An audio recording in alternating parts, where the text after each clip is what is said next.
आरोप लगाए जाते हैं, किस प्रकार के उन पर मुकदमे चल रहे हैं। उनके ऊपर जितनी भी एफआईआर और केसेस हुए थे उनमें से 90% केसेस में संत रामपाल जी महाराज व उनके शिष्यों को बाइज्जत बरी कर दिया। पर मीडिया में वो चीज़ अभी नहीं दिखाई है क्योंकि टीआरपी के लिए मीडिया काम करता है। मीडिया ने संत रामपाल जी महाराज जी को बदनाम तो कर दिया, वो केस उनके ऊपर हुए और उनको दिखा दिया, पर जो इन केसों में संत रामपाल जी महाराज बाइज्जत बरी हुए वो मीडिया ने नहीं दिखाया। अभी संत रामपाल जी महाराज जी के 2 श्रद्धालु मेरे साथ बने हुए हैं। आइए इनसे भी जानते हैं संत रामपाल महाराज के बारे में इनके क्या विचार हैं और ये संत रामपाल महाराज से कैसे जुड़े और ये जो भंडारा चल रहा है इसके बारे में इनके क्या विचार है और इतना बड़ा भंडारा किस प्रकार ये मैनेज कर लेते हैं।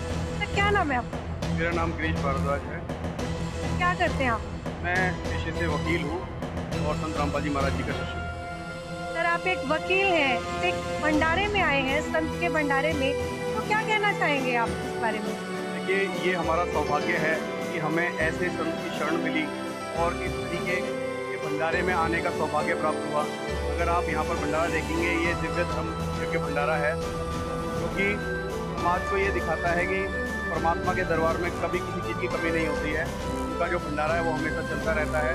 आपने भी यहाँ पर भंडारे का लुत्फ उठाया होगा, आपने भंडारा लिया होगा और यहाँ की जो व्यवस्था है वो भी आपने देखी होगी। तो ये सब संत रामपाल जी महाराज जी का ज्ञान और उनके द्वारा दिया गया ज्ञान और उनके द्वारा बताई गई बातों का अनुसरण करते हुए सारे श्रद्धालु उनकी बातों का, उनके आज्ञा का पालन करते हैं, जिससे ये व्यवस्था मैनेज होती है। ये सब उन्हीं की कृपा से हो रहा है। आप पढ़े लिखे हैं, ग्रंथों को भी आप समझते होंगे, तो संत रामपाल जी महाराज में आपको ऐसा क्या लगा, क्या खास बात लगी कि इतने दुनिया भर में संत हैं, उन सबको पीछे हटाकर आपने आज संत रामपाल जी महाराज को चुना? देखिए, नाम लेने से पहले मैं हमेशा सुना करता था कि वो पूर्ण परमात्मा एक है और मैं हमेशा इसी चीज़ की तलाश में रहता था, क्योंकि हमारे पूरे परिवार में पूजा पाठ और यज्ञ ये सब होते रहते थे, व्रत होता था। तो हम कभी दुर्गा जी की पूजा करते थे, कभी श्री कृष्ण भगवान की, कभी राम भगवान की पूजा करते थे। सभी की पूजा में पूरा आस्था थी और आस्था होने के बावजूद भी एक मन में ये बात रहती थी कि यार सभी ये कहते हैं, सारे धर्मशास्त्र ये कहते हैं कि भाई वो पूर्ण परमात्मा एक है। तो उस एक की तलाश के लिए हमेशा मेरा मन जो है विचलित रहता था। तो मुझे एक दिन ज्ञान गंगा पुस्तक मिली। जब वो ज्ञान गंगा पुस्तक मिली तब उसमें जो सृष्टि रचना मैंने पढ़ी तब उससे समझ में आया कि वो पूर्ण परमात्मा कौन है और उसका क्या ज्ञान है, कैसे सद्भक्ति मिलती है। तो उसके बाद ही मैंने संत रामपाल जी महाराज जी की शरण ग्रहण की और तब से अब तक मैं संत रामपाल जी महाराज जी की शरण में हूँ और मुझे काफ़ी लाभ भी हुए हैं नाम लेने के बाद। ऐसा बदलाव बताइए आपकी जिंदगी में जो संत रामपाल जी महाराज जी से जुड़ने के बाद हुआ, पहले नहीं था और आज है, वो आज आप वो फील कर रहे हैं क्योंकि आप एक वकील हैं, एडवोकेट हैं, एजुकेटेड हैं। क्या बदलाव आपके जीवन में इस प्रकार से आया? देखो, ऐसे अनगिनत बदलाव हैं जो हमारे जीवन में संत रामपाल जी महाराज जी के द्वारा दी गई सद्भक्ति करने से आए हैं। रही बात, और सबसे पहली बात तो यह है कि एक मोक्ष वर्ड सभी में प्रचलित है, सभी कहते हैं मोक्ष होगा, पर मोक्ष का जो सच्चा मार्ग है और वो सच्चा संत जो मोक्ष दिला सकता है उसके बारे में सभी अभी किसी को ज्ञान नहीं है। अगर आप संत रामपाल जी महाराज जी का ज्ञान देखेंगे तब आपको पता चलेगा कि असली मोक्ष का मार्ग कौन सा है और वो सद्भक्ति कौन सी है। तो जो पहले हमारा मन विचलित रहता था, पूजा पाठ करते हुए भी, व्रत रखते हुए भी, मैं भी काफ़ी व्रत रखा करता था और उसके बाद में भी एक मन में जो है मेरा मन विचलित रहता था। पर संत रामपाल जी महाराज जी की शरण में आने के बाद में वहाँ स्थिरता आ गई, एक संतुष्टि हो गई कि हाँ ये सद्भक्ति है और उससे लाभ भी हुए, आर्थिक लाभ भी हुआ, शारीरिक लाभ भी हुआ। अगर लाभ में गिनाने बैठूँ तो अनगिनत लाभ है।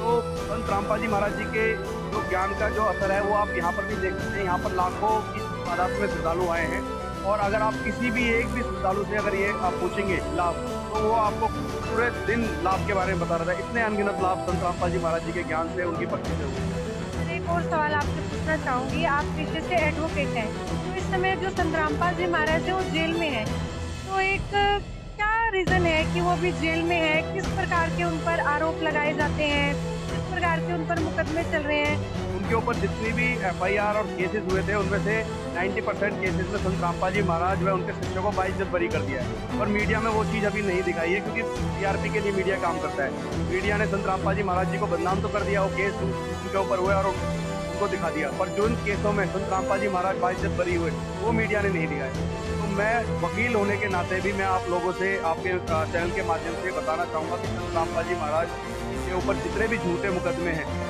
वो सारे हट चुके हैं और जो अभी जिनमें ट्रायल चल रहा है वो भी जल्दी हटेंगे।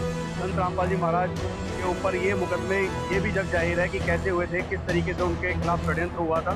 तो ये आज ऑनलाइन भी अवेलेबल है डिटेल, आप देख सकते हैं। जगत के लोग भी काफ़ी जुड़ रहे हैं। संत रामपाल जी महाराज जी के जेल जाने के बाद में भी लाखों की तादाद में जगत जुड़ा है। तो ये जगत जो जुड़ा है, आप इसी से अंदाजा लगा सकते हैं कि संत रामपाल जी महाराज जी की भक्ति, उनके ज्ञान के बारे में। और जिस संत का ज्ञान और भक्ति इतनी असरदार है कि वो लोगों के दुख को दूर कर रही है और लोगों को एक सच्चा मार्ग दिखा रही है, समाज से बुराइयां दूर कर रही है, दहेज मुक्त शादियां होती हैं, नशा छूटता है। तो ऐसे संत जिसका ज्ञान इतना मार्मिक है, जिसका ज्ञान इतना असरदार है, वो संत कैसे कोई गलत कार्य या उससे कैसे कोई गलत कार्य कर सकते हैं। तो यहाँ पर ये सोचने वाली बात है कि कहीं ना कहीं बुरी शक्तियाँ होती हैं जो सच्चाई को बढ़ने से रोकती हैं, और यही काम हुआ है संत रामपाल जी महाराज जी को उनके ज्ञान को आगे बढ़ने से रोकने के लिए इस तरीके के झूठे मुकदमे कराए हैं, जिसका अभी आप असर भी देख सकते हैं कि झूठे मुकदमे होने के बावजूद और संत रामपाल जी महाराज जी के जेल में होने के बावजूद लाखों की तादाद में संत रामपाल जी महाराज जी से नाम लेकर जगत अपना कल्याण करा रहा है, समाज अपना कल्याण करा रहा है। और ये